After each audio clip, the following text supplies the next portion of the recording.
Kumustahin po natin sitwasyon ngayon sa Vatican City kasunod ng pagpanaw ni Pope Francis. Kasama natin si GMA Integrated News Stringer, Pia Gonzalez Abucay. Pia.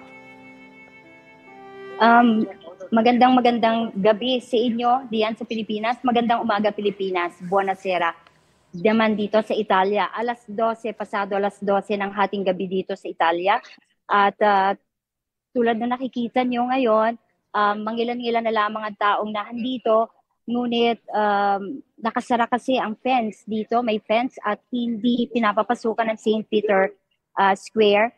Pero magmula umaga hanggang hapon, ngayong maghapon, hindi talaga malaglagan ng karayom. Ang dami ng tao na nagpunta matapos mabalita ang pagpanaw ng ating Santo Padre ngayong araw na ito. Pia, tapos na ba yung ritual na ascertainment of death kay Santo Papa? Nailagak na ba yung kanyang labi sa Casa Santa Marta? Tapos na ito at nailagak na ang kanyang labi sa chapel sa Santa Marta, no? Gayunpaman ito ay pinangunahan ni Camerlengo, Cardinal Farrell, at siya rin ang siyang nag-anunsyo rin kaninang umaga ng opisyal na anunsyo ng pagpanaw ng ating Santo Padre. Gayunpaman, wala pa namang balita at inaantay ang kumpirmasyon bukas ng umaga para sa paglipat naman ng kanyang labi mula sa Casa Santa Marta papunta dito sa St. Peter Basilica. Ang hiling ng Santo Papa, Pia, ay maging simple lang ang kanyang libingan. Ito ba'y masusunod? Sa palagay ko po, susundin ito dahil ito ang kanyang kahilingan. No? Ngunit kung gaano man kasimple gawin ang ritual na ito, sigurado na milyon pa rin ang taong nanaisin na maging bahagi ng paghahatid kay Pope Francis sa kanyang huling hantungan. May impormasyon na ba kung kailan mismo yung kanyang magiging libing? Wala pang detalye ukol dito. Isa pa lamang ang sigurado na ang beatification ni St.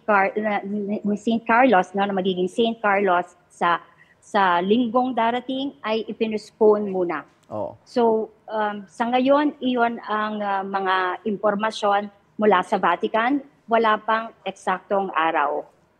Nabanggit ko kanina na laging may mga Pilipinong kinatawan, no, diyan sa St. Peter Square. Kanina ba may mga Pilipino na parang nakiramay nga sa kanyang pagpanaw? Sa totoo lang, Igor, napakaraming Pilipino ang nagpunta na dito sa St. Peter Square. Mula sa migranteng Pilipino, sa mga turistang Pilipino at mga debotong Katoliko, lahat sila ay naging bahagi ng pagdarasal ng Santo Rosario kaninang alas 7:30 ng gabi dito sa Italia at diyan naman ay 1:30 ng madaling araw. So maraming mga Pilipino ang nagpunta at ang ilan pa nga sa kanila ay nagpunta rin dito nung Easter Sunday. No? Kaya sila ay matapos matanggap ang bendisyon mula sa Santo Padre ng Pasko ng Pagkabuhay, kanina naman ay nakiisa sila sa pagdarasal ng Santo Rosario bilang pakikiramay at pagdadalamhati sa pagkawala ng mahal na Santo Padre. Maraming salamat, GMA Integrated News Stringer sa Vatican, Pia Gonzalez Abucay. Ingat. Maraming salamat po. Igan, mauna ka sa mga balita, mag-subscribe na sa GMA Integrated News sa YouTube para sa iba't ibang ulat sa ating bansa.